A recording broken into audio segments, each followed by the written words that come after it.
Assalamu alaikum nurtuğanlar. Bu жерде dağın bir akabizin үйге keldik. Бұл akabizin үйі ушул алқалға келіп, мына көріп тұрғаныңыздардай бүткен үй. Ушул о жақты қараңыздар енді мына. Бүт бары içinde қалған бүт благоустроенный бүткен үйді. Стиральный машинасы, мына жақта кухня, мына жақта баня.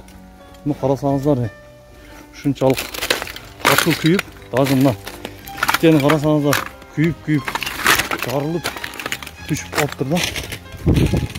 Мына ушул экенин үйі. Ушул үй екен. Бұл үйдің иесі мына ушул жақ. Biz бұл жерге келгеніміздің себебі атыңыз кім екен? Адыл екен. Biz мына Атайын тұрғын оласа, ушул үйдің иесі.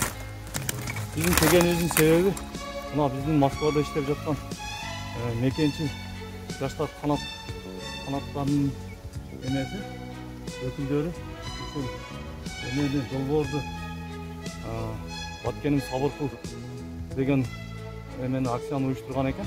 Ошолордун себебине биз келип отурабыз. Келгенибиздин себеби сизге ошолор ошо Москвада эмгектенип аткан биздин эже карындаштарыбыз, ака-укаларыбыз, туугандарыбыз бүтүн базарда жана башка тармактарда иштеп жүргөн акаларыбыз, инилерибиз сиздерге акчалай эмени сунуштаган эле. Биздин ушул бир туугандар силердин мына аманатыңарды алып келип бердик. 40 000 сом ушул байкеге мына бердик. Байке ушуну жакшылык жамандыкка иштеп алыңыз. Алла разы болсун силерден дагы кыргыз элине ушунчалык жардам берип атат. Элибизге, Оксат элиге, аркага рахмат силерге. Алла разы болсун. Айтканыңыз келсин ака. Рахмат сизге дагы. Ушунчалык биздин жерибизди, мекенибизди ушул жерде алтындай болгон жерлерибизди тажиктер менен болсо дагы подпостон ушул жерде кооруп, ушул жерде жашап турганыңыздарга сиздерге биз таазим кылабыз.